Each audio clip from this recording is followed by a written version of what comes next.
Inconceivable. Inconceivable. Inconceivable. Inconceivable.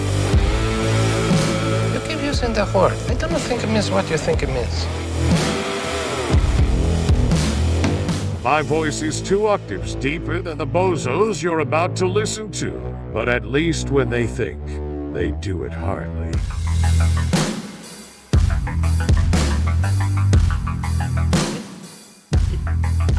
Hello. Hello. How are you? Good. How are you? I'm doing good. Yeah? Oh yeah. What's going on there? Not a lot. Not a lot. I mean, you know, it's real here, so we're just staying inside. Yeah. With the virus? Sorry? With the virus? Oh, yeah. Yeah. Yeah, we've been St. watching. Louis County is pretty bad, so we're being careful. Okay. Well, just stay tucked in as much as you can, I guess. I don't know what else to tell you. Wear a mask and... Yeah. I mean, it's all pretty obvious at this point. Hold on. Hang on a second. The dog is making a... Okay, there we go. All right. Just trying to get comfortable. All right. How's Danica doing? She's doing good. Yeah. She had last week. She was working from home. I think she's Friday. I know she was back in the building, so I don't really know what they're doing. But yeah, man, I don't know. We got a couple more months of lots of uncertainty, I would say. Yeah, some weird stuff. Yeah. All right. Well, let's get into it. It's been a relatively calm week in Trump world. And let me give you the highlights, okay? And we'll circle back on a couple of them. Okay, so last Sunday, this is exactly a week ago, Trump did this wild, unhinged interview with Fox personality Maria Bartiromo, I think is what her name is. I think she's like a financial person, but I couldn't really tell from the interview. I did listen to the whole thing. Retired Army Lieutenant General and momentary National Security Advisor Michael Flynn took time away from celebrating over his pardon last week to endorse a petition calling for Trump to impose martial law and redo the election or to prepare for civil war. Did you hear that? I did not hear that. Yeah, it's a We the People convention, I think is what it was. We the People convention in Ohio. It's like a Tea Party offshoot. This guy is circulating a petition calling on Trump to impose martial law and redo the election. And Michael Flynn retweeted it with some endorsing hashtags or something like that. Okay, that call for martial law was seconded by some guy named Scott O'Grady. He's a former U.S. fighter pilot, a conspiracy nut, and a recent Trump appointee to the post of Assistant Secretary of Defense for International Security Affairs. O'Grady's also said that Trump won the election in a landslide fashion and that Biden's victory is a coup attempt. Okay. Oh, okay. Scott Atlas. Do you know this guy? I've heard the name. Yeah, Scott Atlas. It sounds perfect. It sounds like something out of a movie. Scott Atlas he was the special advisor to the president. He was the guy that was saying that we didn't need to worry so much, just protect the old people, let the virus run its course. He is not an epidemiologist. He is not a virologist. He is not a public health expert. He's a neuroradiologist whose license in neuroradiology has lapsed. He's a professor. No, he's a senior fella at the Hoover Institution at Stanford. So he resigned his post as special advisor to the president. I think he was only allowed to work for like 180 days. So I think his time was literally up. Attorney General Bill Barr admitted that he hasn't seen any evidence of widespread voter fraud large enough to change the results of the election, which raised questions about whether he'll even keep his job until the 20th of next month. Trump appointed White House liaison to the Department of Justice is barred from entering the Department of Justice building after rummaging around and asking people on the DOJ staff for details about ongoing investigations. I didn't hear that one. Yeah, she's locked out, like physically, like really locked out. She's not allowed to come in the building. And she's the liaison between the White House and, I mean, So things are a little rough between the Department of Justice and Trump right now. FBI is reported, which is part of the DOJ, is reportedly investigating attempts to trade a bribe for a presidential pardon. This is apparently fairly old. Like started earlier, I don't know, maybe this year, maybe even last year, maybe even before that. The guy who was helping has passed away. He's a real estate guy in California or something like that. Trump pondered issuing preemptive pardons for members of his own family as well as for his buddy and personal lawyer, Rudy Giuliani. Did you hear that? I didn't hear. Well, I've heard some stuff about pardoning. I honestly think that even if it's true, it's like you don't have anything to worry about, guys. Yeah, that's always been your point. Like the pardon is just a more formal version of what's going to happen anyway. No, it's I think it's just that's like a paranoid move. Like Flynn, I think that's one thing. Because Flynn, that's someone that they can hurt without sort of it being a threat. But you can't do that to presidents. You can't do it to members of presidents' families. Otherwise, you're just painting a target on yourself. Yeah. So Flynn, that's Flynn's different, and I think that's why they get mad at him for pardoning people like Flynn. It's because that's someone that I think they probably would like to see go to jail or at least lose their clearance. Interesting. But Trump, yeah, I mean, I don't know. Maybe it doesn't matter so much for them either way. If Flynn, I just think they don't like Flynn. And it's more of like he doesn't have the protection around him based on his status that Trump does. So that halo. It's more just like, it's an understanding. I missed the last part there. Sorry.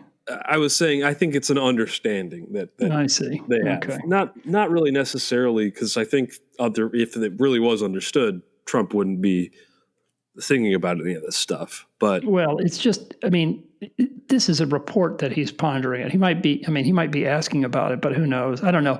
The interesting thing for me about this, I didn't understand it, is that preemptive pardons are really not very well, it's not clear that they're actually legal. And so to make them as secure as possible, you have to make them as narrow as possible, as specific as possible, which would put Trump in the position of sort of specifying what behaviors he's worried about for his family. Right. So that probably won't go anywhere. I'm guessing, not for the reasons that, I don't know. It just seems like it's a pickle for him.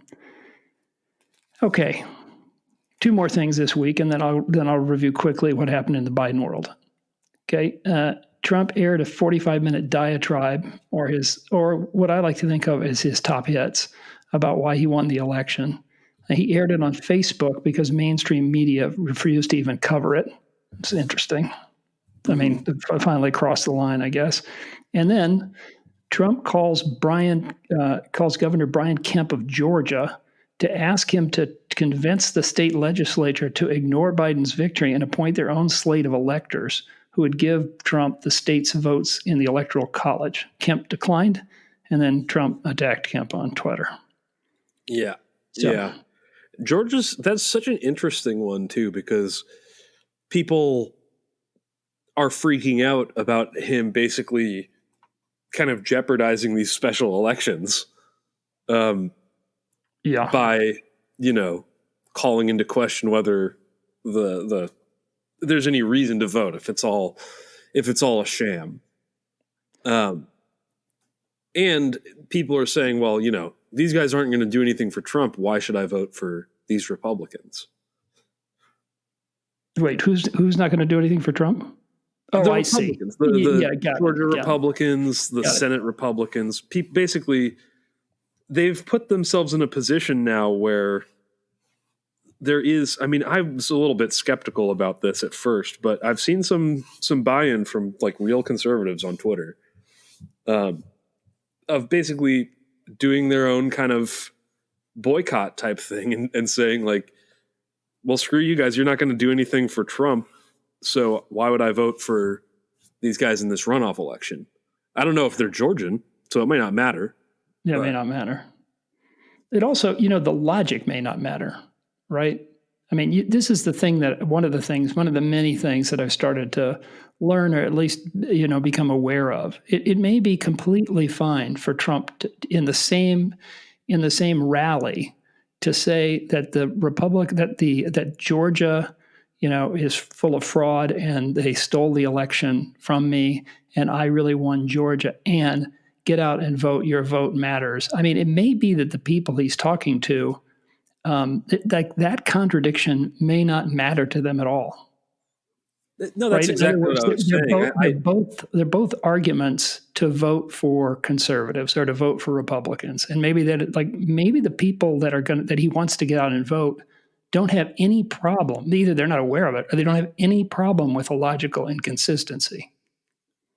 Yeah, that's what I was saying. So I thought that at first, and I was like really skeptical of the media line that like this is going to convince people. And then I saw people on Twitter like actually arguing that, like people that that like Young Americans for Liberty, like that like college organization and stuff. Like people just outright saying like, why should we vote for you if you're not going to fight for our guy? Yeah. Which is, I mean, it's funny. So what do you think's happening with the Republicans in Georgia that are just basically saying this election was fine? There's no evidence. I mean, are these just Republicans they've just drawn the line and they're not going to give that up just to support Trump, or do they think it's pretty clear that they're not giving anything up because Trump's down the drain? I mean, on this election, it's hard to say. I mean, I think the logic could be based on each person, but I also think you have to keep in mind these are all people that could go to jail. Like those aren't Trump. These are just normal people. So if they commit crimes for Trump, they can go to jail. Got it. So this is I know there's other stuff I want to get to, but this is actually really interesting. Just back up and tell me how you use this as an example of how you think through things. So here's Georgia. Trump is saying it was stolen. There's not any good evidence. Every time he makes a case, the people in power there, the Secretary of State, it's to some degree the governor, people who work for the Secretary of State, the IT guy or whatever he is, the systems guy, these people are all basically saying what appears to me to be factually true. Trump is asking for them to do something. He's like down to some, pretty long Hail Mary kind of moves. There's a special runoff with 2 senators. The control of the Senate potentially hangs in the balance, depending how things go. So when you think this, so it's very interesting what you just said. You just said, well, they're like, it's not they're all going to have the same reasoning for doing this. It could be, on a case by case basis, they may be using there may be different things driving what they do. How do you where do you start when you see something like this? Can you unpack it? Yeah. I mean, I guess it's kind of based on my own intuition. So it's not really that much of like a scientific process, I mean, I am pretty much just going with my gut here. And I think it's more of like leveraging sort of what makes people feel vulnerable. Like if you are one of these guys who's just a mid-level Republican, you can't really just do illegal stuff and feel completely safe doing it. Like you could get pardoned, but again, that's not going to save you from all convictions. It's only federal. And, I don't know. That's the type of thing that I would see there being more interest in the mainstream Democrat line of like, okay, well, let's actually go after this guy. So I think. But do you go to that? Hold on a second. But do you go to that? Like, it's interesting that you zero in on that issue, like the issue that there's not enough protection for them individually.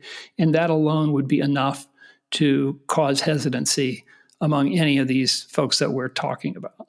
right? That was, you kind of zeroed in on that rather than I would have thought, okay, well, like, are these principled people or are they just balancing, their short-term interests versus long-term interests? Are they afraid that there are going to be enough Georgians that would be upset with them if they bowed to the, I'm going through all the I'm going through all these lists, and it's interesting that you zero in on this one thing that said you can, I think you're saying this, it seems like you're saying this, it doesn't, none of that other stuff matters. It doesn't mean that it's not true, but at the end of the day, they're not going to do it because even if they had no principles, even if they had blah, blah, whatever, they're just not going to risk going to jail over this. And I guess even if they got pardoned, that would be a real inflection or a change in their trajectory, right?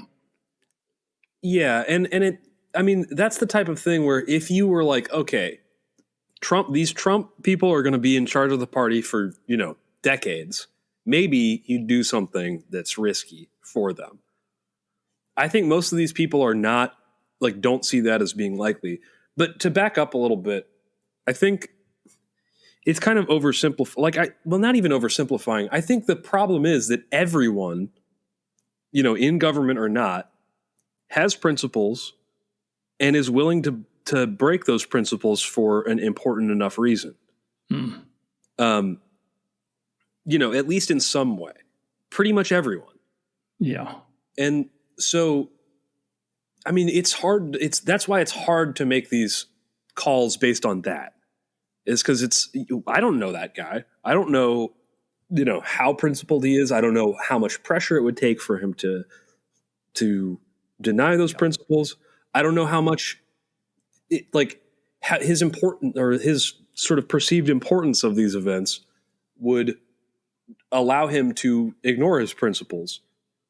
But that's the thing. I think it's all in service of principles, whether or not. Well, it's not all in service, but a lot of the thing is that you can kind of bypass the principles thing by just the fact that it's for something that they do believe in a principled way. Yeah, I understand. I think I understand what you're saying.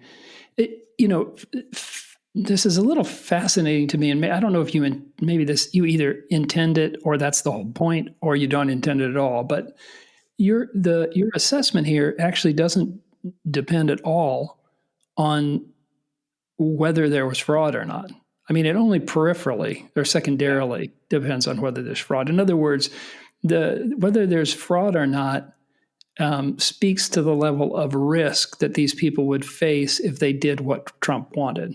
Because if there was, in fact, fraud there, or enough of it, then they could maybe cover their rear end by demonstrating that there was they could avoid getting charged with a crime, right? They wouldn't be breaking a law. They could make the case that they weren't breaking a law. I think that mostly with the calculation that you're doing or the assessment that you're making really doesn't depend so much on whether there's fraud or not. It just depends on whether the person at this time feels like this would be a case in which you would walk away from your principles if the principles applied, and what it might cost you. And in this case, you're saying it just that calculus doesn't make too much sense. Yeah, it's also a little more complicated than just that, because I think if there were evidence of fraud, they would absolutely go for it because that's helpful to them. But I guess I'm kind of taking that as basically that they don't have good evidence for this.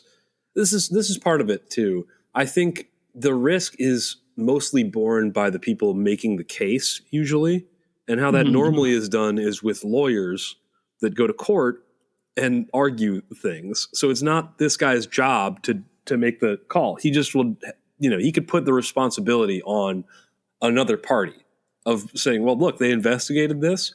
Here's what they found. And so I can just say, based on their investigation, that there was enough fraud and, we can blah, blah, blah, blah. Yeah.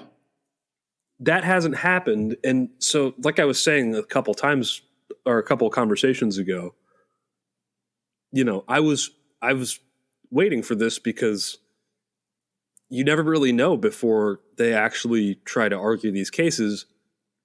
I don't know if there's like widespread voter fraud. I don't think there is. but that's, you can't, it's like proving a negative. You can't really do it. So I was more just like, I don't think that's the case, but I'm really looking forward to seeing what evidence these guys come up with. Yeah. And it's been pretty much nothing. Yeah. Okay. So that's sort of where I come to it, is like, I'm assuming that it's not true because there's been no evidence, and like it would be in everyone's interest on that side if you could prove there was like a big problem with voter fraud in the country. Yeah. Here's a little podcast magic. I'm going to adjust my mic. Hold on a second. It's going to be a little loud. Okay. All right. So it's interesting. You said it's hard to prove a negative. You can't. Yeah. I mean, you can't prove that something. It's hard to prove that something didn't happen. Right. Yeah. I mean, you can. The way that you would say it's unlikely is like, you ask someone to explain how this stuff happens, and like 9 times out of 10, it's basically something that's like is completely so fraudulent that like having sort of observers would make it almost impossible for that to be the case. Like the idea that they're just like bringing in just a bunch of fake mail-in votes. It's like, well, find me some. Yeah. Yeah. And the other thing is basically, this whole like, well, there's more people on the rolls than there are, in the city, which is like, yeah, there's plenty of cases of like, if you've moved, you're probably on multiple voter rolls. But what are you going to go and take a little road trip to a bunch of different places and try to vote in them? I mean, I guess you could, but I've seen like 5 examples of that ever. Yeah. And like at least 2 of those were people voting Republican. So it's just one of those things where like, it's kind of a ludicrous sort of method that they're proposing this as being done by, especially if it's enough to provide millions or hundreds of thousands of votes in some cases. Yeah.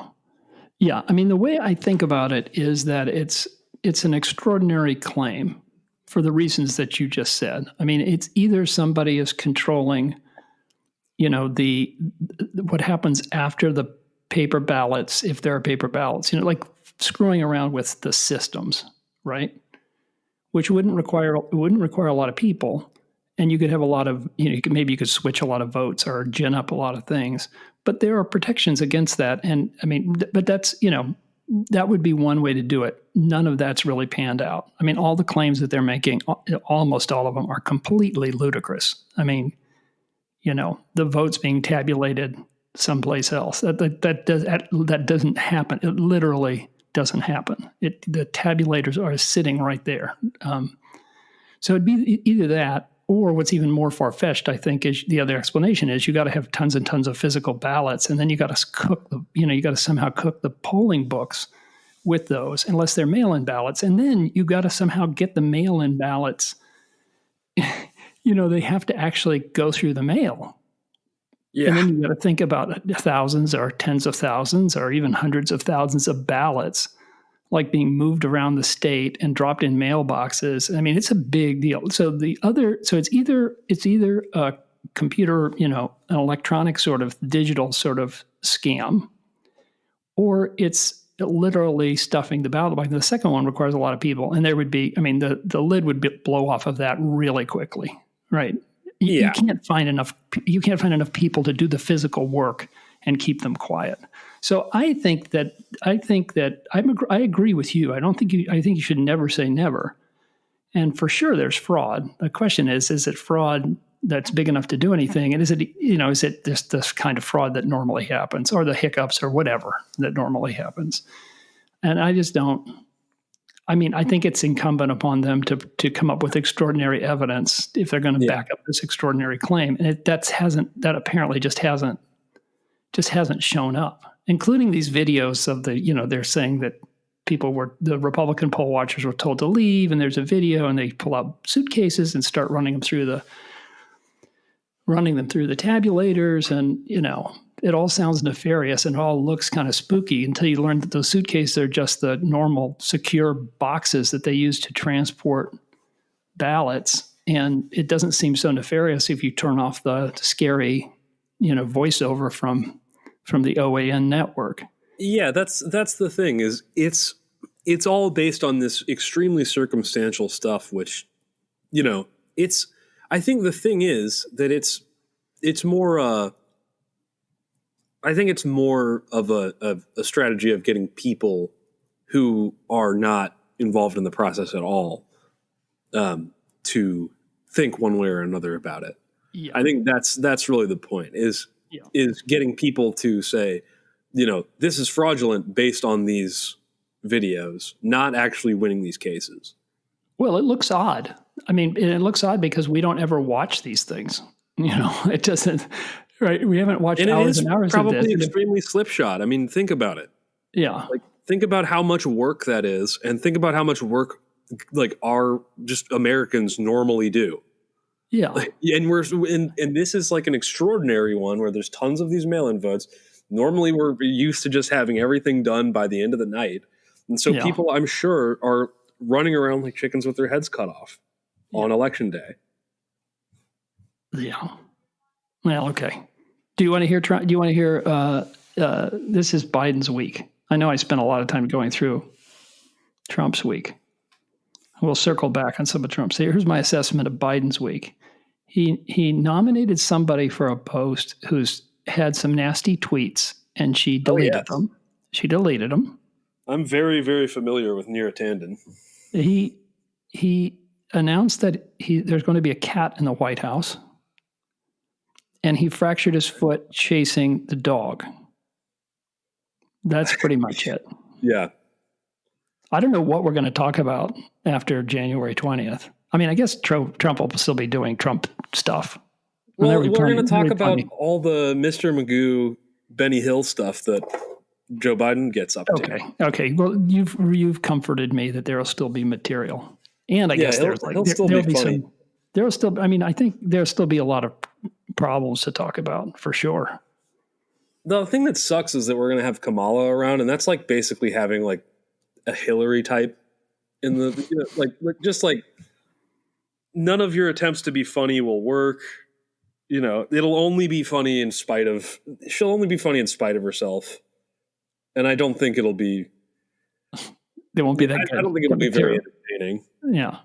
Well, we'll figure something out. She just has nothing to offer on really any level to me. Well, she could surprise us. People do sometimes. I mean, be an optimist. You told me. Try to enjoy the show. Okay, here's some clips from the Baritomo interview with Trump. Okay, and so the first clip I'm going to play is Trump's explanation, basically, about why the Republicans down ballot did better than he did. Okay? Mm-hmm. Here you go. And ballots, as you know, there were a lot of ballots where it was just Biden on top. They didn't do anything else because they were in a rush. And from what everybody is saying, and from what I don't think we even have to prove this, they say that I was doing so much better than they thought that they panicked and they started just doing ballot after ballot very quickly and just checking the Biden name on top. I love that. I love it. There's a part that I really like here. Let's see if I can find it. How do I? Ballots, as you know, there were a lot. And okay, never ballots, mind. As you know, there were a lot of ballots where it was just Biden on top. They didn't do anything else because they were in a rush. You're in a rush. And from what everybody is saying, from what I don't think we even have to prove this. I don't even think we have to prove it. They're just checking the things on the top. That's what he says. We don't even need to talk about it. We don't need to prove it. All right. So that's the deal. That's why Biden did so well, but the Republicans down ballot didn't do well. It's that they were in a hurry and they were surprised that Trump was doing so well. It was a shock to them. And so they had a scurry filling out all those ballots. I don't know where they were filling out the tens of thousands of ballots, but that's his theory.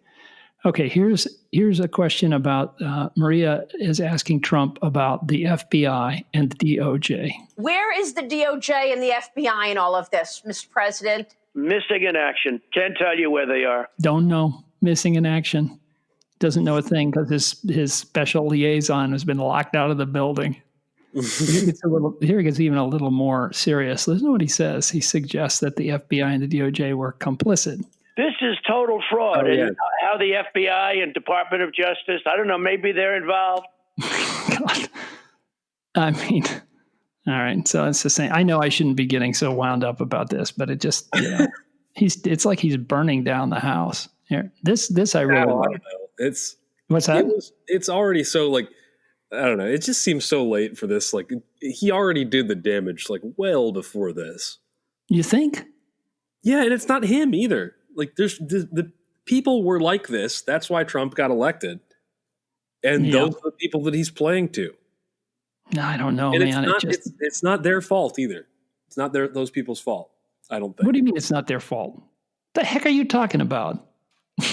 I mean, if it's the only thing that makes sense if you are someone who, like, basically the insanity is like the only sort of thing that makes sense after you just like, oh yeah, you're totally powerless. You can't change anything. No I see what you mean. Represents you or likes you or even respects you in the slightest will ever have power. I understand. There's a set of marginalized, disenfranchised people to whom he spoke. And they're not even necessarily like disenfranchised economically or even politically, but they don't feel that they're like the people that they're mad at would be like, look, you just don't understand it. Just let me do my job. Yeah, like, right.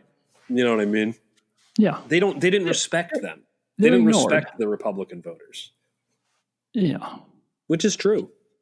I mean, do you think, I know I keep asking this question, but do you think there's enough of those folks and enough of folks on the left that are feeling like they're also not being listened to that could somehow come together? Well, I think there's enough people. It's the coming together part that's a little, that's the tough shaky. Part. Yeah. I don't know. I mean, I suppose it's possible. Like the problem is I do think the problem is if you're doing well, I mean, otherwise doing well. I don't mean like the part you're like being disrespected, being ignored, not having your voice heard. Those are all really frustrating things. And, I spent almost a year trying to be quiet. Like I just tried that because it became clear to me that I had a big platform most of my life and I could talk and people would at least pretend to listen. No one would tell me to be quiet. And so I tried being quiet, and it was really one of the most difficult things that I've done. I learned a lot, mostly that I can't be quiet.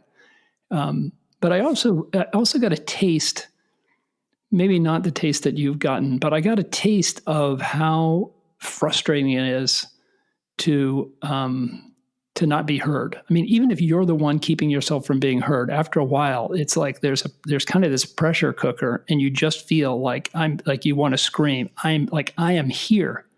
Pay attention to me, even though no one was actively putting me down. So that's what I mean by just a little taste. I don't know. I guess if there were enough people who felt like the system was screwing them economically, that wouldn't necessarily be a left-right thing. It wouldn't be a black or a white thing necessarily. But you're saying that's not the case. There are some people who are doing okay economically, but still feel silenced or ignored or not respected, put down by elitists.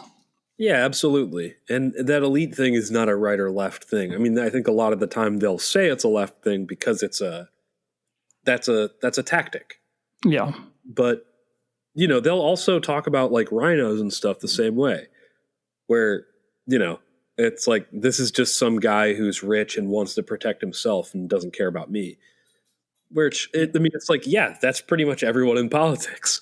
But I think the thing that's crazy is that I think we're basically there policy-wise, where people all pretty much want the same, not the same things, but they want similar enough things that we could start from a place and get some stuff done. Yeah. I mean, the fact that, what was it, 7 in 10 people said that they were like, that they wanted government-run healthcare in the exit polls of that election.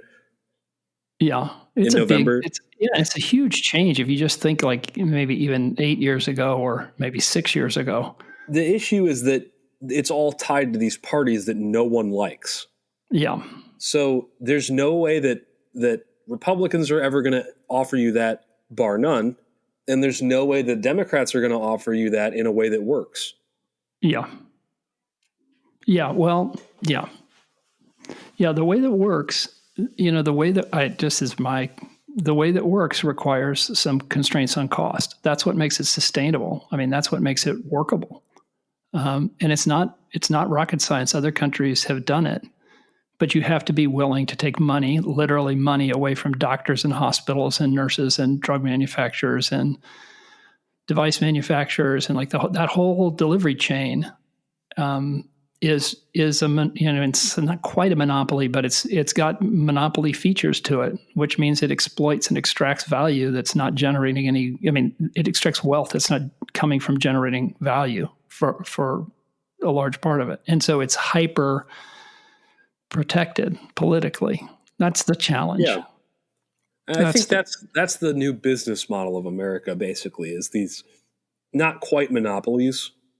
I mean, I think the Prop 22 stuff in California is kind of, this is why people were willing to let Uber and these companies lose money, is because they're going to create a monopoly or just basically starve out anyone who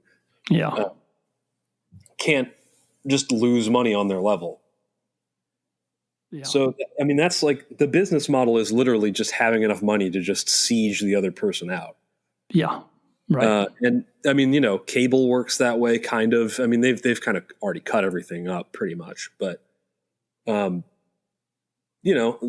that's the business model. That's how everything works now. So I think that's why that's the biggest issue. And I think you see different sort of reactions to or sort of solutions to that people want. But like both parties kind of survive on that existing. That's how people make money.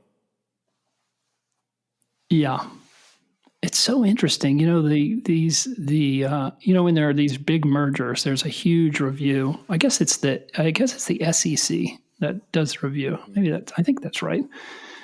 And it's it's part of the Department of Justice, right? They have there's somebody who's going in and looking and making sure that it's not monopolistic. And the question is it going to be good for the consumers, or is it just going to be a way to apply pressure that's going to, is it the shareholders that benefit or the consumers that benefit? That's basically what they're looking at. But I don't think they've caught up. That would be the most, generous assessment. Yeah. They haven't caught up to that. So there is a point, so as you roll up a fragmented industry, there are advantages to scale, right? So you can have a smaller per person HR department, you can have a smaller per person legal department, you can have, there's all these things that can happen that benefit basically the cost of delivering a service or a good as you start to consolidate. And I think they've used these. I think the rules that they're using are probably, way too old about how many large competitors you need in a space to stay competitive, right? Especially now that when as we've talked about before, some of these big companies are really just standing between you and somebody else. So like Amazon, for example, right? They're not actually rolling up those businesses, and Airbnb. They're not actually buying houses and apartments and things like that. They're standing between them, and then they're squeezing the crap out of squeezing the crap out of the people who own the apartment buildings or who are selling, socks or whatever. They can afford to just not sell for as long as they want because they're just getting injections from investors. Yeah. And I don't know. I don't know. All right. Here's, go ahead. Can we take a quick break for a second? I really got to pee. Okay, we're going to take another bit of podcast magic. We're going to take a break while Bobby pees.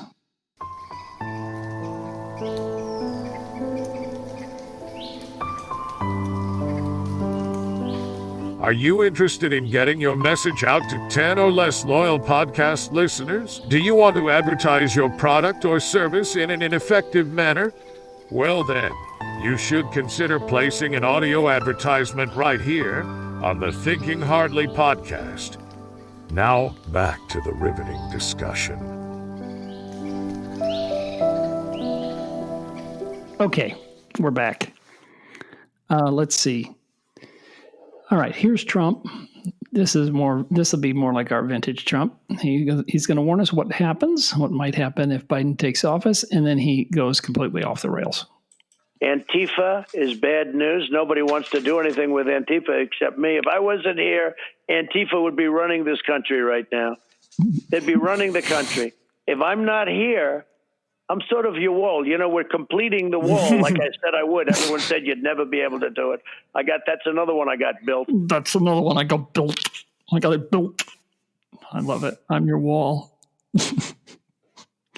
Yeah. All right. So there's something else in there. Listen in the background. See if you can hear it.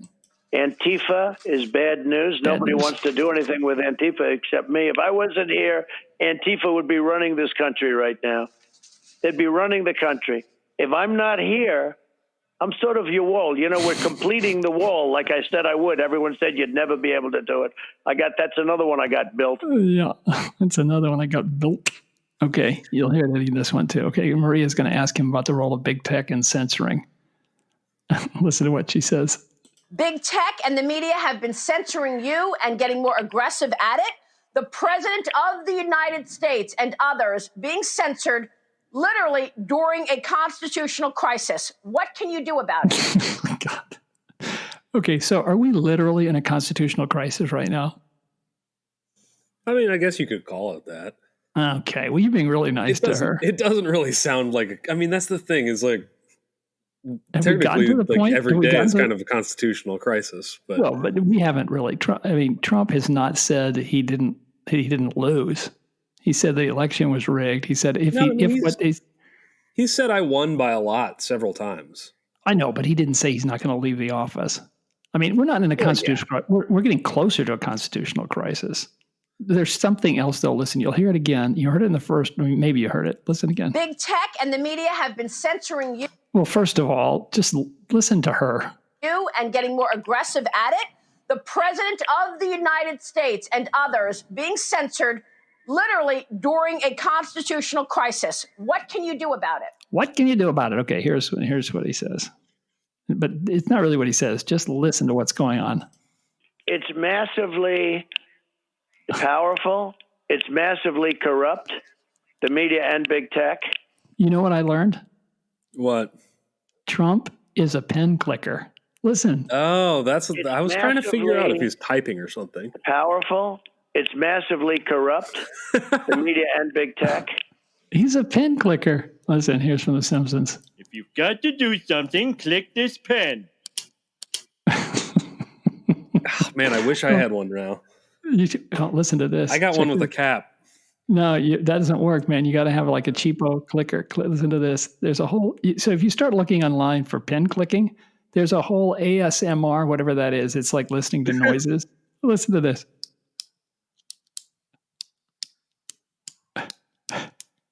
Oh, help you relax. It's going to sound like a chiropractor pretty soon. All right. It sounds like someone playing spoons. Yeah, no, it does. All right. Need a banjo to come in over that? Yeah, right. Oh, that's a good idea. No, man, I got so much work to do. All right. Here's what we've been waiting for. This is the Michigan hearing on voter fraud. Okay? This is the one. Oh, yeah. I've heard this one. On. This is what. There's lots of good content from this one. Yeah, this is what I like to call odor in the court. Answer that I gave you is they didn't bother to interview a single witness. Listen again. Answer that I gave you is they didn't bother to interview a single witness. He gets it right in between those two words. The video's great because Jenna Ellis swings her head around.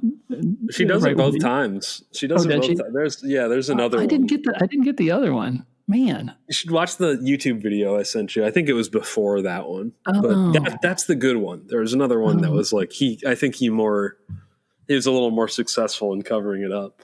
Here, I've isolated it for you. Great, thanks. Hang on. I want to pull up. Let me just hang on just a second, everybody. Let me just pull up. What's our podcast called? Thinking Hardly? Yes. Okay. Episode 15. Audio. I'm gonna pull up one more. This is one of their witnesses. This is an Indian woman who's complaining about. Yeah, I heard this one too. There you go. The other representative said that you can actually show up and vote without an ID. It's shocking. How can you allow that to happen? Like, a lot of people think all Indians look alike. I think all Chinese look alike. So how would you tell?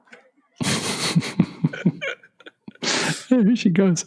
If some Chow shows up, you can be anybody and you can vote. And if somebody with my name, you can't even tell my name.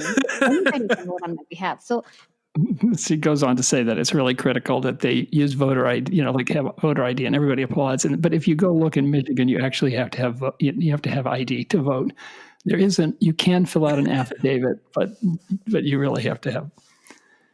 Well, that's the thing. I mean, that's the issue. Yeah. You have to be on the like. Yeah.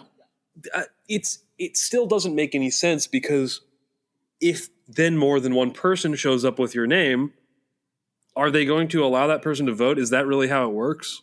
They have. I think what they do is a provisional ballot. I think that's typically what happens. If there's some question about the polling book that can't be resolved right then and there, then they have you fill out a provisional ballot and they try to square it away when they can. Yeah, I believe that's what happens. Like prime content for Trump to be like trying to do something on, but instead of that, you get this. Yeah, I mean I think that's more to my point where like this is just kind of like we're really got like the D team here. Yeah, hang on, I'm going to get my pen out. Keep talking.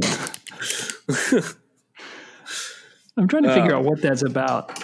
I looked it up, and it's people said it's nervous, that people are under stress. It's just fidgeting. Yeah, it could be fidgeting. It could be cocaine. I don't know. It could be amphetamines. I'm not saying that. I've just heard some people say that. Yeah, I've just heard people say that. All right. So what you're saying is, if you're some Chow just can't show up and vote. Is that what you're saying? That's I think her point. Okay, and here's the creme de la creme. This is Melissa Carone, who's Tooty Giuliani's star witness.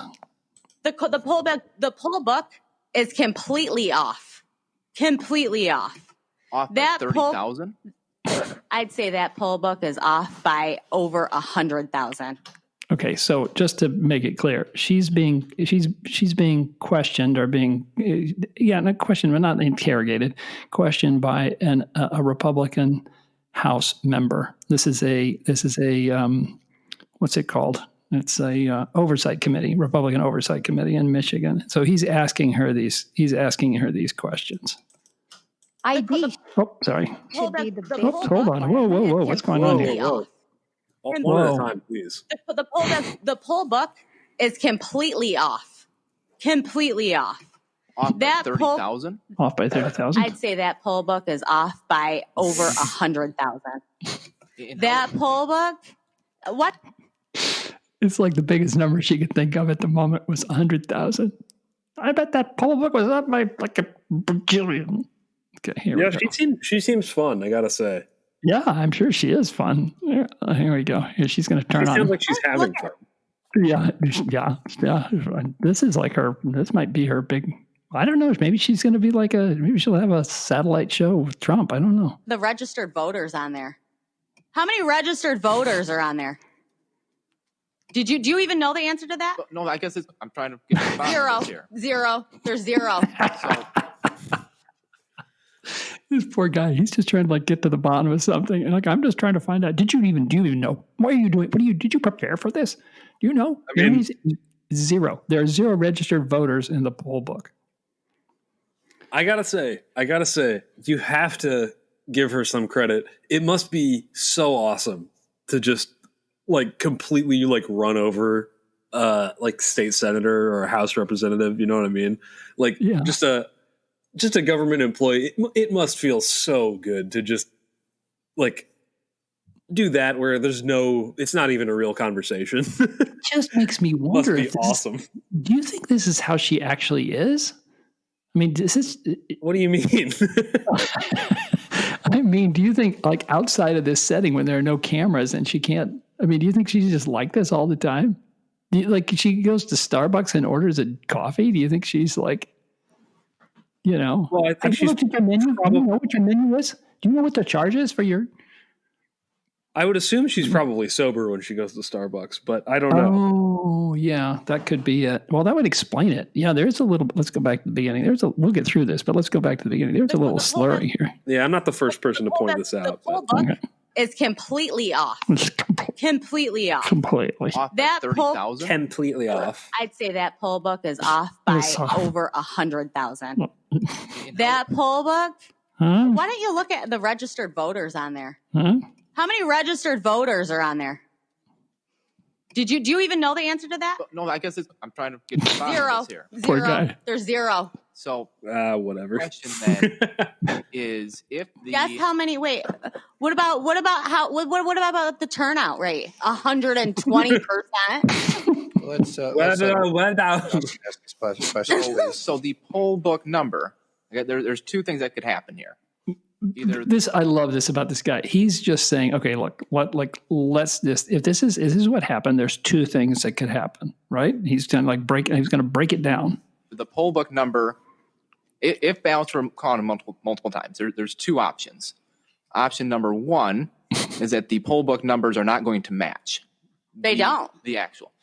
Not by thousands and thousands of votes. That's not what we see right now. Take a look again. Take a look again. Option number two is that they essentially were filling in names of people who didn't vote. Dead people too? So is that? Let's let Representative Johnson ask his question, and then when I thought that was his answer. Okay. Well, I guess that's my question here is why we're not seeing the poll book off by 30,000 votes. That's not the case. What did you guys do? Take it and do something crazy to it? She's talking about the poll book like it's a person. Do you even know the poll book? Huh? Do you know? Did you take the poll book? That's not what Jessica told me. Yeah. She says you know the poll book. Did you take the poll book? Did you do something crazy with it? I'm just That's really my favorite. Did you do something crazy with it? So I know what I saw. That they're filling in. I know what I saw, and I signed something saying that if I'm wrong, I can go to prison. Okay, I'm just trying to ask you a legitimate question here. Yeah, let's let Representative ask his question, and then don't interrupt him. And then if you want to respond to it, that's fine. Can you imagine? Did you have more, Representative? Yeah, I guess I just want to keep following back up with the poll book. So are we saying that the poll book is either wildly off or that they're filling in names? It's wildly off, and dead people voted, and illegals voted. Okay. So that's my answer. Gosh, this is it. This is where we are. I do love. I mean, that's what I mean, though. It's like at least you're seeing like this is just like a normal person. Like there's no. I haven't heard any expertise, and that's what I mean with the that Indian woman as well. It's like you just get to hear some great stuff now. Yeah. Do you think that these politicians, when they, it's Michigan, I understand it's the state, it's like the House of Representatives for the state of Michigan. Do you think that they ever thought that they would be taking this kind of flack from somebody?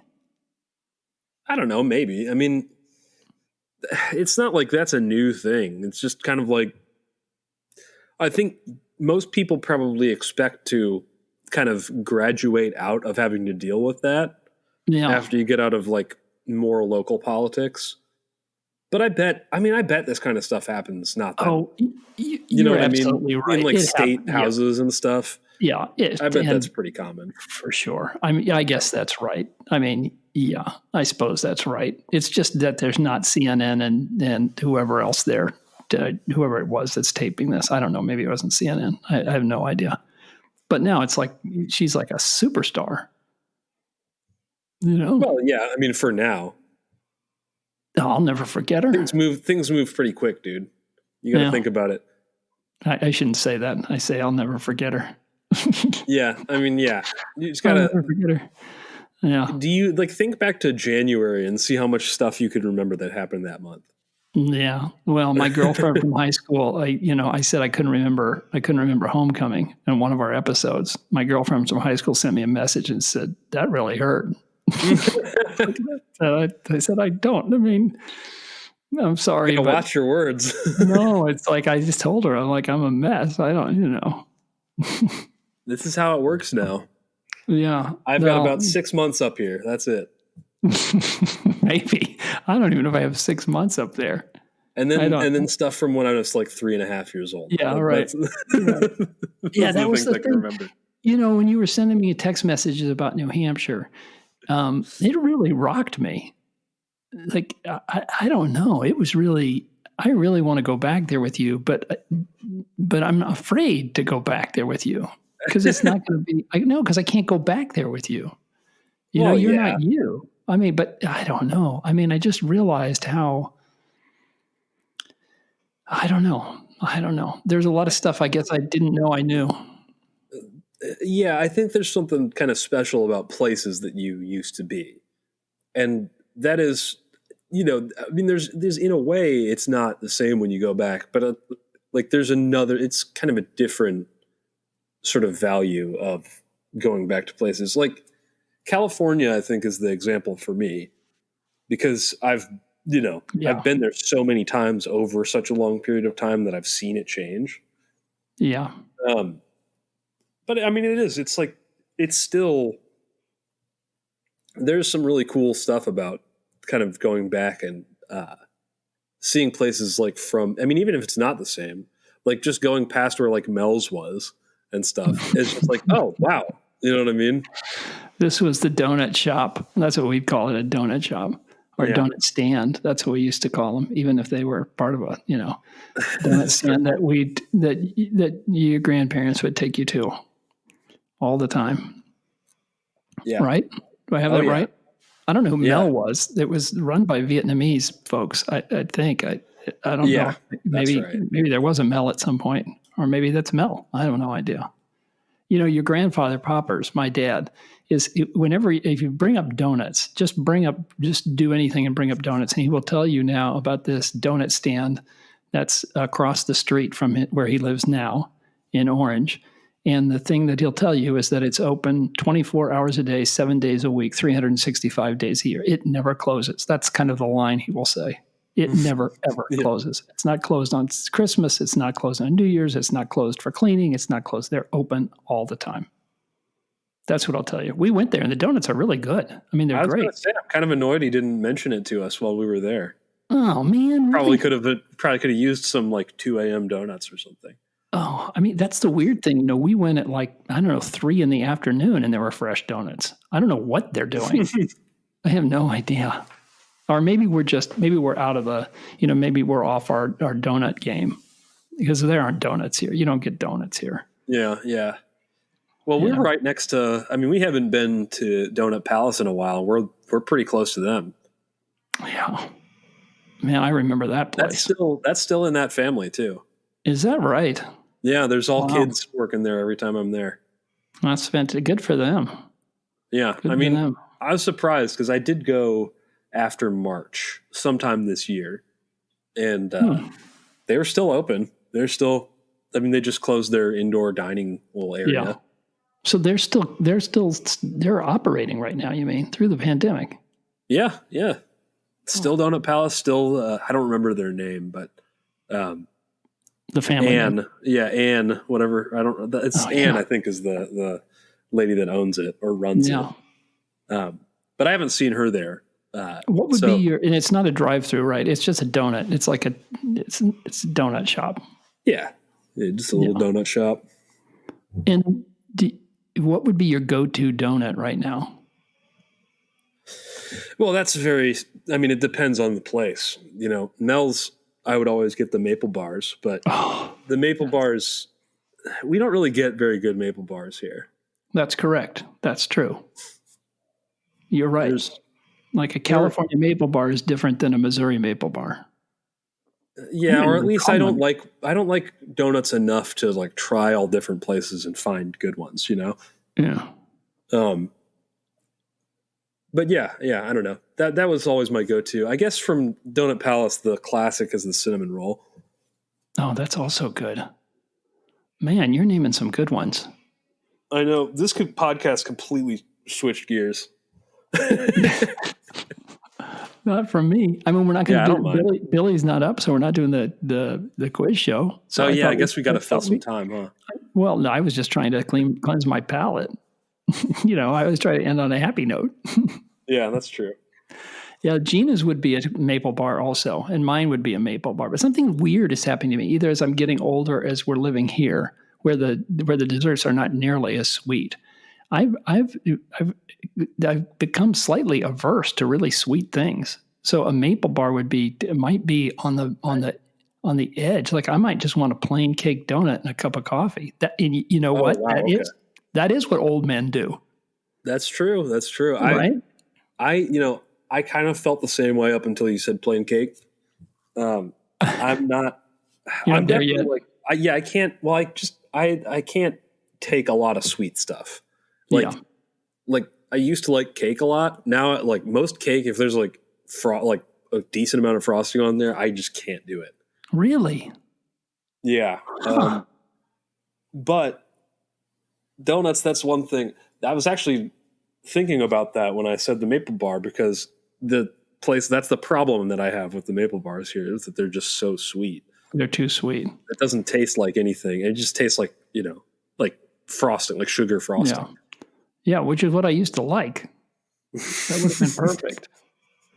A maple bar, for people who don't know, is also called a long john, I think in Missouri. Yeah, that's right. Isn't it a long john? That's what they call them here, yeah. Yeah. What about an old fashioned? I'm going to drag on the maple, the donut stuff. Do you do an old fashioned or not? Sure. Yeah. There's like, I can't tell the difference in like it just looks like it was made different to me. Yeah, they are made differently, and I can't remember. I looked it up to figure out what the difference was, but there is something different about the. I'm boring you. Sorry. It's great. All right, there is something different about the old fashioned. I can't figure out what it is. All right. I think I'm a little food centered. Yesterday I had a terrible stomach ache. I mean, I've had it once before in my life that was so bad. I mean, just hard for me to stand up, and it was 12 hours of pretty unpleasant. I was worried for a little while there, but I think I need to turn down the acid or something. I mean, the acid in my stomach, not the Oh, right, I see. not that. I was thinking. I don't know, man. The worst I've ever had, and we got norovirus when I lived in Washington. Oh, that is the worst. It's like having two stomach flus at the same time, basically. Yeah. Oh, it sounds awful. Yeah, I mean, it's like a 48-hour thing, but that 48 hours sucks. You're sick from all orifices, basically? Yeah, pretty much. It's not very fun. Yeah, okay. Well, I'd count my blood. I just had a very sore stomach, like gas. It was like I had to That sucks. Yeah, listen to what we talked about. We talked about norovirus, me having gas, Rudy having gas. I don't know. You peeing. What a disgusting podcast this is. Hey, you're going to cut that part out about me peeing, right? We're just going to cut, and then we're going to be talking about. Well, not now. Donuts. Now you've mentioned it. No. Now you got to cut this part too. Cut the whole thing out. What are you talking? You got to go in there and just trim. Trim my magic. Okay. All right. It'll just be like we're talking about donuts, and then all of a sudden we're like, "All right, guys, bye." All right. I'll cut out the first part about but not while we're talking about it now. How's that? I could just cover it up with some noises or something. I don't know. I mean, you need to go to the bathroom. It's not a big deal. Some noises. What are you going to use? What do you think I'm going to use? Okay. I need to go. My new favorite sound. That doesn't even sound real. It sounds like a balloon. It sounds, it sounds like the fart machine we had when we were little. Yeah, here it is in slow-mo. Did I play this one for you? Oh. No, you didn't. Oh, that's I wish you hadn't. Yeah, then you can really tell what's happening. That is an old man. There's some reverb right there. As you get old, everything loosens up, like all of the sphincter muscles. Everything gets. Well, we made it to 15 episodes. That's pretty impressive. It's a good run. Yeah. Don't use that word. What are you doing today? It's Sunday? I got some laundry to do. Yeah. That's about it. I'm not going to do anything. All right. Okay. Well, I'm going to save the quiz then for Billy since he didn't show up. Yeah, we'll do it next time. Yeah, we'll save yourself doing some for the rest of the week. Right. That's for sure the longest part of the prep for me. Yeah. Yeah. Okay. Well, that's cool. All right. When are you going to see Danica again? Oh, I just came from her house, so probably in a couple days. All right. I went over there both nights this weekend. So. Okay. All right. Well, say hi to her for us. Oh, I will. We're looking forward to seeing you guys sometime. Eventually, yeah. Yeah. I was just going to sign off, but the one thing we didn't mention is Biden says that his team has not seen any detailed plans for distributions within the states. He's seen stuff at some level about how to get things from the drug manufacturers to the states, whatever that means. But then actually getting them from these trays of big vials into actually injected into people's arms. It sounds like this has not been very well figured out yet. So I mean, I don't know. Maybe it's there, and maybe Biden's team just hasn't seen it because of all of the slow walking of the transition stuff. But I hope they get their stuff together on this, because the vaccines look like they're going to work, and I know they don't have as many of them as they thought they were going to have. But you actually do, that last actual. I mean, there's like 2 steps that are really critical. You have to actually put the vaccine in somebody's arm, and then you have to get them to come back in 3 or 4 weeks and do it again. And if you don't do that, it's like, nothing. It's like the vaccine doesn't really exist. I didn't realize it was a 2 injection thing. Yeah, all of them so far are double doses, and they're 3 to 4 weeks apart, which is tricky, right? Because you're doing this at scale, like millions and millions of people, and you have to keep track. Like when they're supposed to come back, they don't really know what happens if you come back at 4 weeks instead of 3 weeks, or they're 2.5 weeks instead of 3 weeks. I mean, I guess they'll find out, but somebody's got to have the hell of a calendar. Man, yeah. It's not trivial, this stuff. I mean, this is the kind of stuff that Gina is all over about. Like I'm always thinking about abstract kind of conceptual things, but Gina's like, well, where are people going to park? That's totally fair. I mean, that is. Where the hell are people going to park? I mean, they have the testing sites. I think there's some areas that have like, you could probably either convert or, you know what I mean? But that it is tough because it's not like you want to get rid of those either. No, correct. And some of these, one of the vaccines, the Pfizer vaccine, I think I have that right. Yeah, the Pfizer vaccine requires storage at a very low temperature.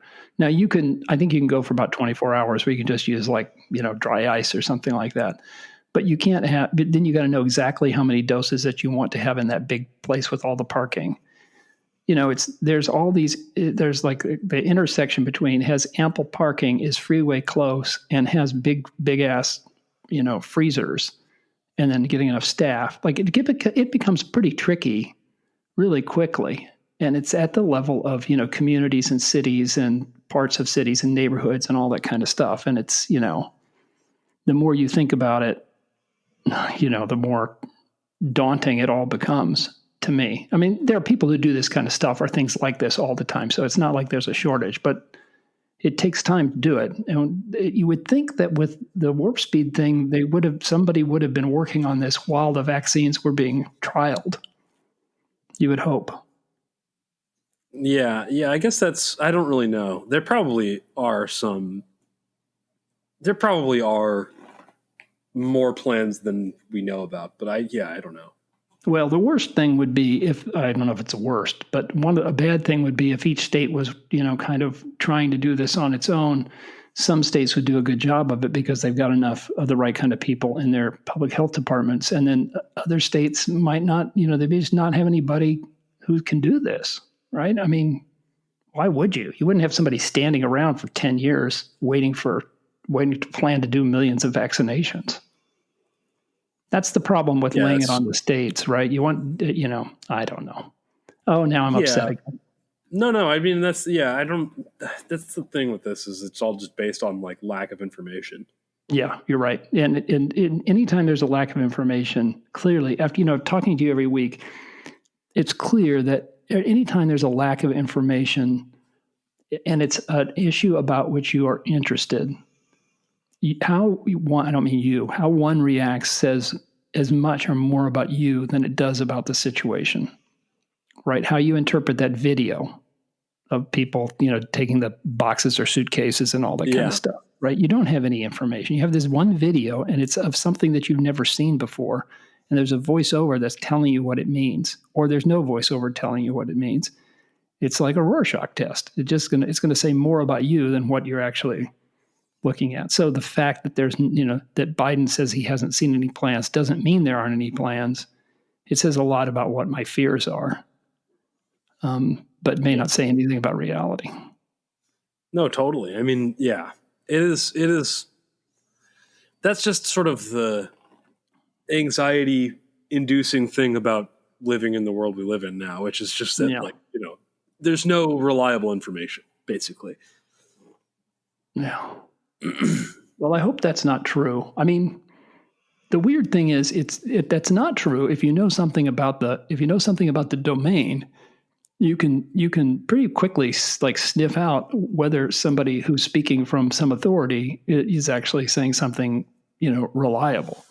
But you can't have information about all these domains, right? So I don't really know, like voting, I don't really know anything about that process at all. I don't have any idea whether somebody telling me it's like this is routine stuff and this is just, this is spinning up something out of nothing, or this doesn't look right. I mean, this seems really, or like you said, it's somewhere in between. These are people doing normal stuff, but they're completely, burned out and tired and, want to brush their teeth and, go see their families or something. Yeah.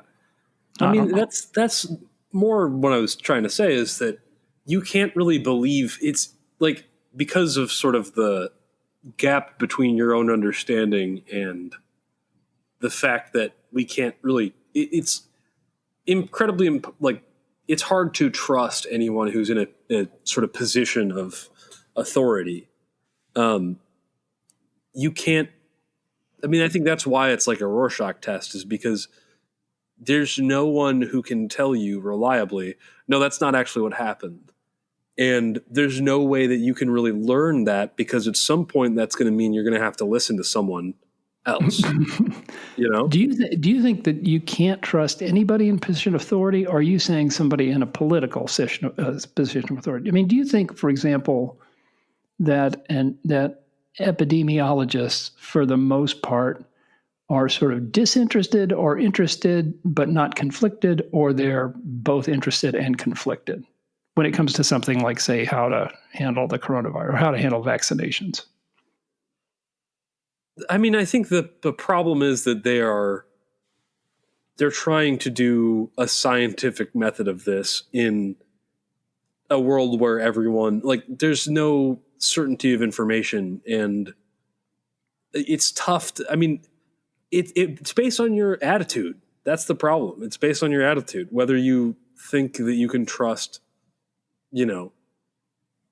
because we all can kind of acknowledge that there is a large part of people in power that you can't trust, then it becomes a lot more squishy whether you can sort of spread that on to scientists and things like that. Like, I don't think that really, but it's hard to make a logical argument to someone who doesn't agree with me on that is in any way convincing, because it's the thing that the factor that you're arguing about is your trust level in someone, you know what I mean? Or a process, which is something that is kind of not bound by it's not something that you can just say, oh, look here, I'm going to show you proof of this. Because it's like, I just think we've gone to the point where it's all on shaky ground by the time we're getting to these arguments. Well, that's really sad. I mean, I think there's so when I think about it, I think, let's say scientists, it doesn't have to be scientists, it could be experts. Most of the experts, most of the science stuff can I think you could argue, or you could show even, that they can answer questions of what is fairly well or better than an amateur. That's what makes them an expert. So questions of what is are like, how effective is this vaccine at reducing infection, right? We do a randomized control trial. It could, that could all be shady or whatever, but it's kind of like voting, but it's like the facts are voting or something. Right. So that's a question of what is. That doesn't not actually tell you in whom you should, if you have a scarce number of vaccines, who should get vaccinated first. Or if you have I think what is could answer questions like, if you have people that are mixing at this rate and at this distance with this frequency, what's the replication number of the virus? How quickly does the virus spread? You could probably answer that question. But that person, whoever can answer that question, is not likely to be an expert in trying to strike a balance between public health and economic health of a community. Like, that's a whole other thing. Like, the economic side is a whole other thing. And then the value question about like how much health risk are willing to take to keep businesses open, that's a whole different question. And then the question of, how much debt should the country take on to keep these businesses open? That's another question. And that's not a science question. I mean, it's mostly not a science question. So once you try to get to the level of what to do rather than just what is, the scientists have, I think they can speak to it, but I don't think they're experts on the issue of what to do, unless the what to do is pretty straightforward, or overwhelmingly clear. That's true. I also think, though, like the what is part of that, it's a lot simpler for people like you than other people who don't come from a scientific background, where you kind of understand some of the basics of this stuff to begin with. And so you don't have to learn it now that the floor is completely wobbly. You know what I mean? Like you already know that stuff. It seems baseline. It seems not assailable to you.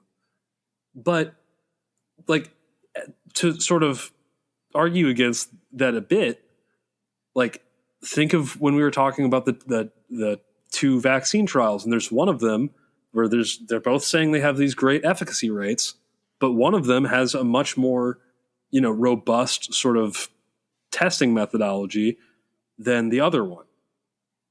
And so how do you explain that to someone who doesn't understand testing methodology without having them trust someone?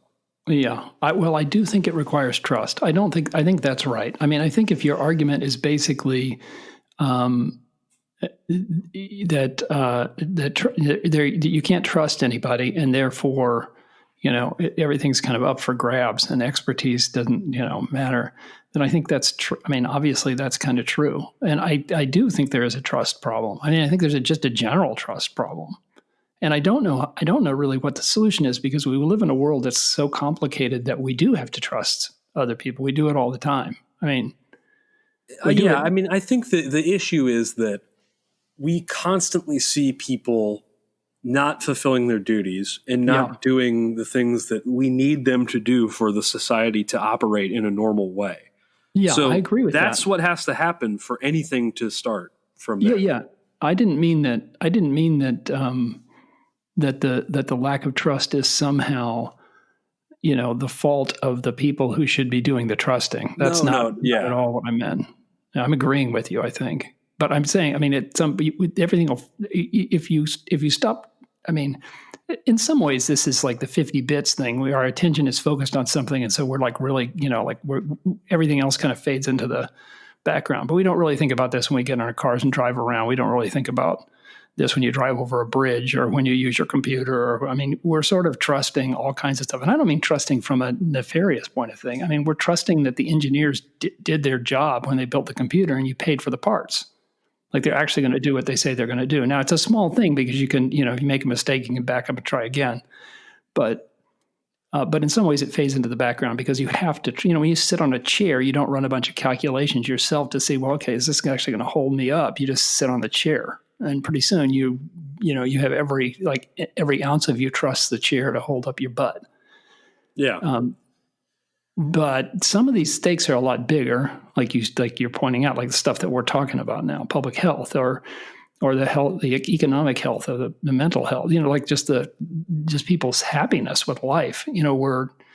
Those rest on a society that that definitely, it's a modern society, so it definitely requires this interplay between, the marketplace and constraints on the marketplace and the creation of opportunities and access to resources from people who don't have it. If you really care about lifting the whole, well, I guess it depends on what you're trying to do. But all that stuff, all that trust has gone down the tubes, right? I mean, that's I think that's your platform. What you're saying is your basic, I mean, I'm putting words in your mouth because I'm trying to understand you and I'm buying into a lot of it, is that, people are people. They're not bad. They're mostly not evil. They're mostly trying to do their jobs. And they have principles, and most of the principles are pretty good, and they'll adhere to those principles until they collide with a higher principle, and then they have to decide whether or not to jettison or not, and all that kind of stuff. And the system is built to keep the system going. So and the system is built to exchange power and money and influence. You can there are mechanisms by which you do one. You can trade one for the other. And the result of that is a society that doesn't work very well, and it shouldn't be. In some ways, our experience is saying it should not be trusted, depending on who you are. Exactly. Yeah. Sorry, that's a long way to say. I agree. I mean, I think I understand why it's happening. We've been fed. We've been fed a bill of goods. We've been fed a lie, and we've swallowed it more than once. And the problem is that there's people there that are willing to say, yes, you were fed a lie, and then feed them another lie. Yeah, a different lie. That's always been I think that's just as much of a problem on the left as it is the right. Yeah. The issue is that the left isn't good at taking power, so it's never really been that big of a problem. Yeah. At least in this country. Yeah, that hasn't been a problem. No. Okay. And the problem, it sucks because, you could have everything be right. You could pick the perfect system.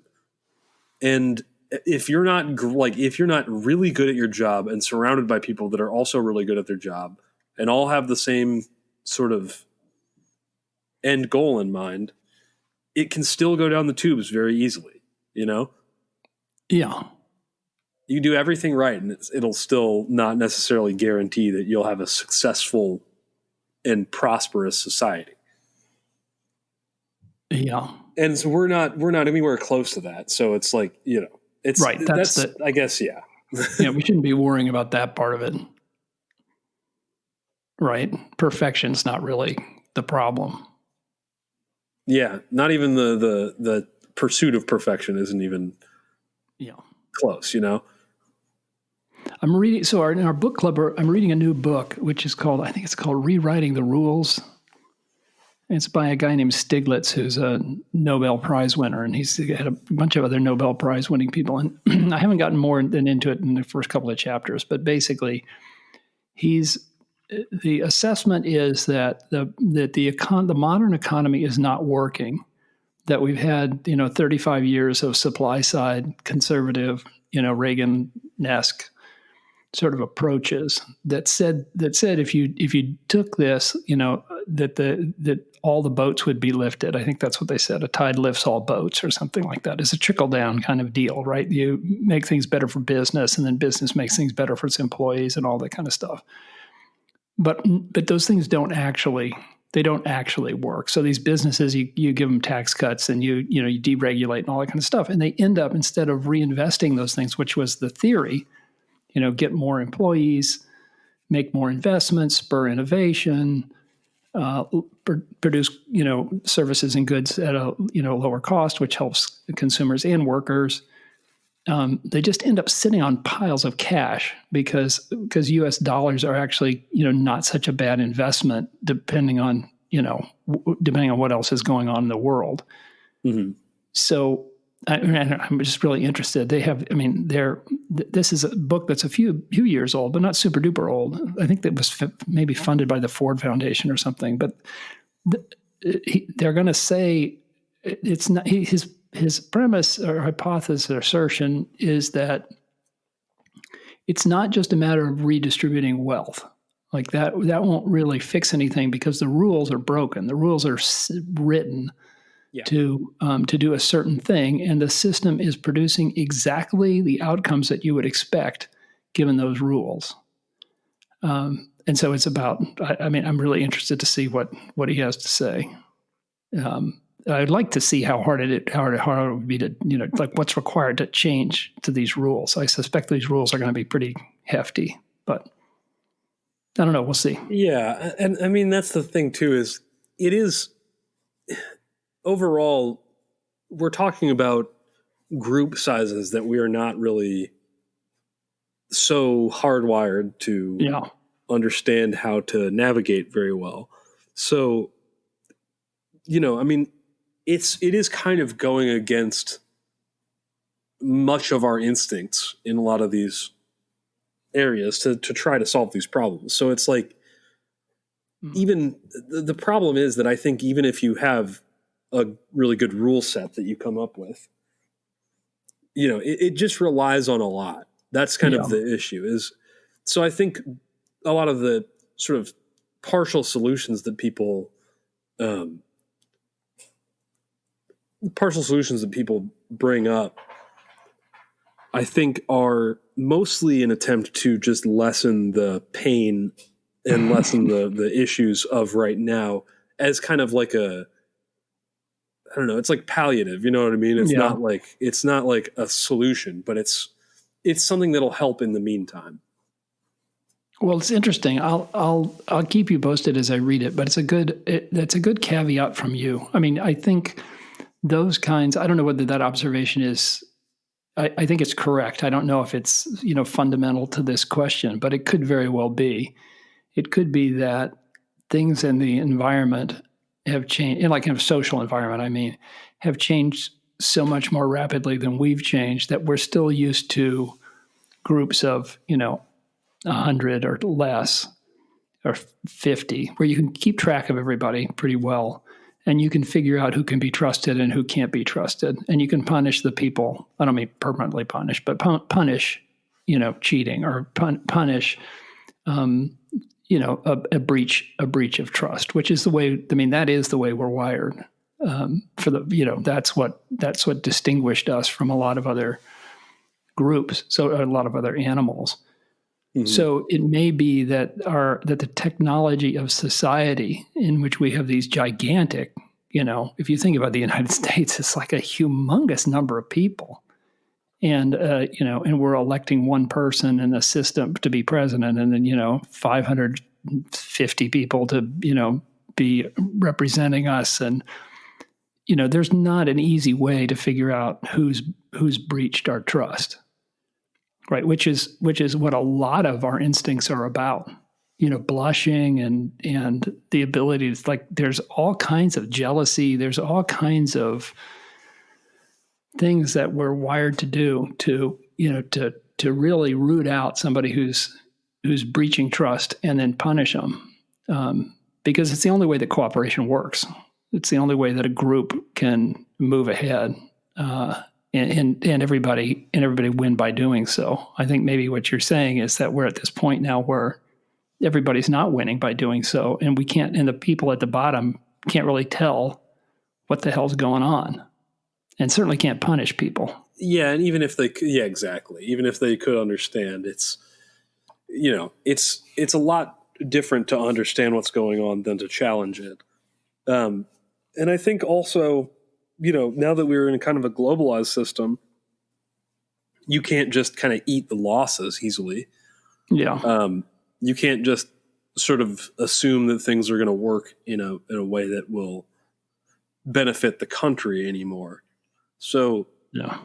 It's something where I think the competitive sort of, I guess, cultural character of our country is sometimes more of an issue than it is a benefit, because now we're in this sort of like unmoored, like, you know what I mean? Like if you really want to be as competitive as possible, then, we're going to bust down everything in the country till we're all getting hired for, the wages of people in like India, where there's like 3 times as many people as there are. Yeah. Yeah. No. Okay. Well, I think it's time to call it a wrap. Yeah. I don't know if my brain can take anymore. I only have 6 months of storage. I'm going to have, this was a pretty heady thing. So I'm going to have to kick out some other stuff out the back end. Yeah. Or I could just listen to the podcast again, I guess. Yeah. Just wait 6 months. Like put it on the calendar. Yeah. Right. Good. All right. Okay, Bob. It's always good talking to you. I mean, it's never a mental breeze. I'm not sure any of this. Hopefully it's some of this stuff sticking for me. I think so. I don't know. I'm definitely looking at the world a different way. That's for sure. And I appreciate that. Yeah. Well, that's, I don't know. It's at least interesting enough for me that it's like kind of outweighs the sort of mental stress. Well, it's like an hour and a half every Saturday or Sunday, every weekend. I mean, so that's not trivial for a young buck like you. Okay. Well, go do your laundry. Yeah, all right. Okay. I'm proud of you. Yeah, I love you. I love you too. Thanks for talking, bud. No problem. I'll talk to you Tuesday. Okay.